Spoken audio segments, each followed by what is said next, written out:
Hello, I'm Fatma Ahmed, your host and guide in this series of Taking Apart Terror, the West Africa edition. Together, we'll analyze the realities of violent extremism in West Africa and delve into the local, regional, and international efforts and initiatives to prevent and counter violent extremism. In today's episode, we'll explore the question of who are the Islamic State of West Africa province? Joining me as we unpack this question are Bulama Bukarti, Senior Fellow in the Extremism Policy Unit at the Tony Blair Institute for Global Change, and also currently the Vice President of Programs and DGR at Bridgeway Foundation. We've also got Ambassador Ahmed Bolori, Executive Director of Exit Lanes and Special Advisor to the Kogi State Governor, and Malik Samuel, Lake Chad Basin Program Researcher from the Institute for Security Studies, Africa. So let's get started. A lot of the people who have dialed in to listen to this podcast today are wondering, who are the Islamic State of West Africa province, ISWAP? Can we start by telling us who is this group? Bulama, would you like to kick us off on the discussion? Sure. This is a great question to start on. The Islamic State West Africa province is in Arabic called Wilayat al-Gharbi Ifriqiya, and as the name implies, it is a faction of Boko Haram that is affiliated to the Islamic State in Iraq and Syria. And this group has an estimated 3,500 to 5,000 fighters who are wreaking havoc in the border regions of the Lake Chad, which is the border that brings together Nigeria, Niger, Cameroon, and Chad. And this group has been active since 2016. Its fighters see themselves as fighters of the Islamic State, and they see the territory where they operate and especially where they administer as part of the territory of the Islamic State. And their governor, called Wali, sees himself as a representative of the ISIS leader.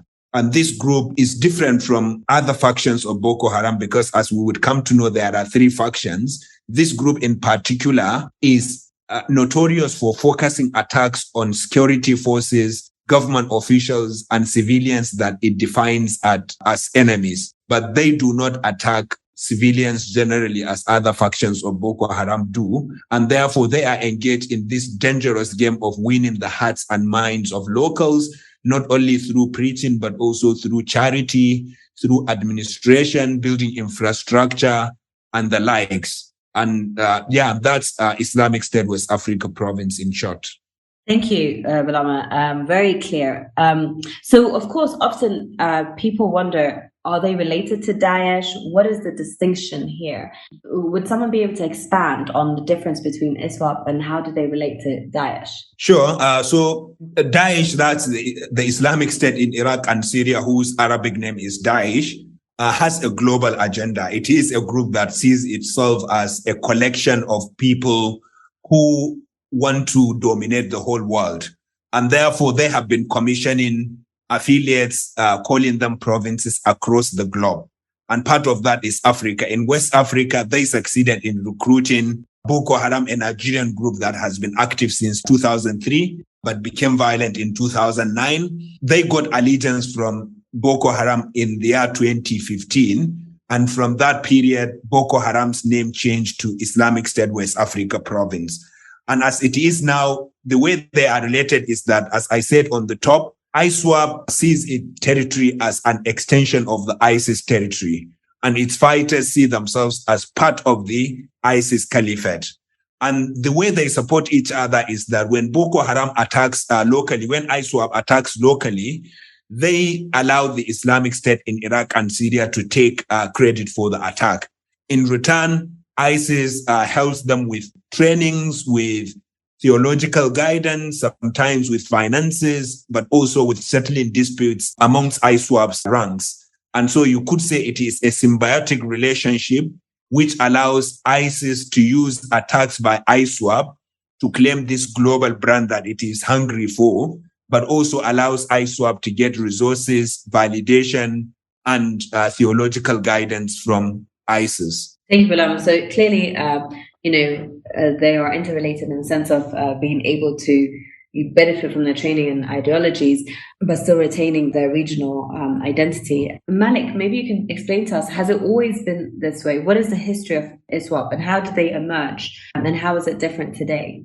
I think it's in terms of the relationship between ISWAP and ISIS, it's always been like this in terms of the connection. Like Bulama rightly mentioned, the connection actually was solidified in 2015 when, as a group, Boko Haram pledged allegiance under Shekau, but then the internal dispute within Boko Haram led to the breakaway from other members of the group, led by Mama Nur and the son of the late founder, Musab al-Banawi. When they broke away from Boko Haram and moved to their current location, so ISIS recognized the group and also recognized al-Banawi as a leader. But more importantly, I think ISWAP was able to do that because while Shekau pledged the allegiance to ISIS in 2015, the line of communication between Boko Haram and ISIS was always maintained by the guys who later broke away. So it was easy for them to maintain that communication between themselves and ISIS, thereby cutting Shekau off in terms of his reach to ISIS. So that relationship has always been like that. So from 2016, when you look at the attacks, the pattern, the propaganda, the video, everything is modeled on what ISIS did during its reign of terror. In terms of the military support, in terms of the tactics and everything. So all this expertise that it got from ISIS. No, I completely agree with Malik. And if we took a step back, Boko Haram actually as a group started in the year 2003 under the person who founded it called Muhammad Yusuf. And Muhammad Yusuf, together with Boko Haram's founding fathers like Abu Bakr Shekau, who became the group's leader later, and Mama Nur, who became ISWAP's spiritual leader in 2015-2016. The three of them, along with others, worked aggressively in the Lake Chad region, particularly in northeastern Nigeria from 2003 to 2009, to recruit young people using Islamic scripture, history, especially pre-colonial history, as well as by exploiting the socio-economic and political grievances in that part of the country. And by 2009, they had formed a mass movement with thousands of young people as members.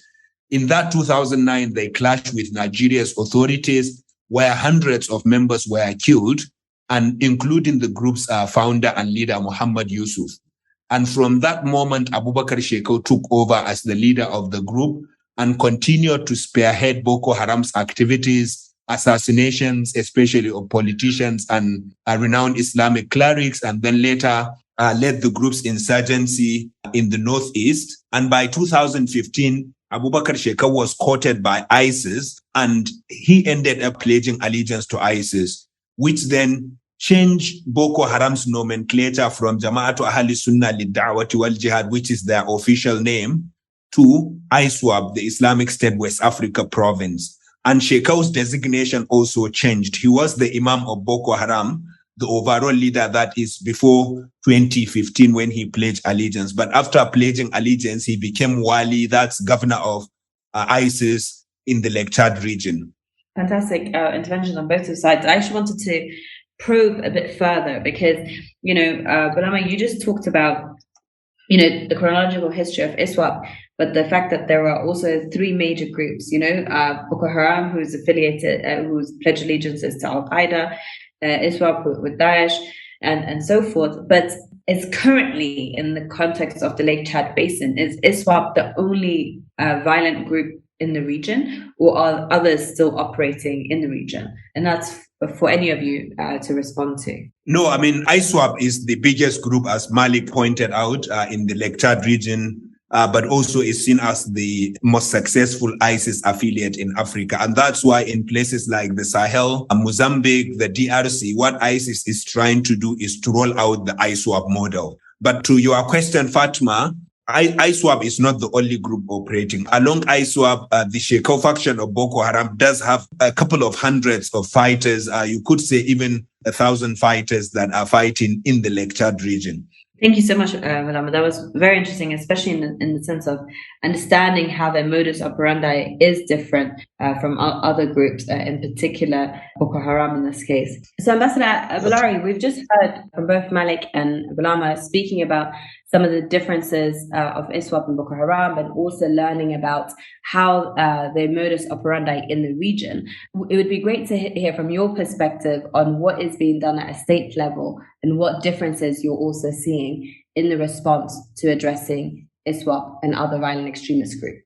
I think this is an important question, but most importantly, I do not speak on behalf of the state, and the government I work with does not directly, have the responsibility of fighting the insurgent groups to bring an end to them, but we make a lot of complementary efforts. And speaking from the non-profit organization that I serve, speaking from that point of view, I would say there is really nothing much that has been done in terms of change of approach or change of the way, the engagements are going on from the authority side on ending the insurgent groups. And like we have rightly pointed initially, things have evolved now over time, and it has gotten to a point that people are now feeling normal. Most things are now, the operations are now becoming part of the culture of the people, part of the ways of lives of the people. And as I have mentioned before, I have also said now, the resistance from the people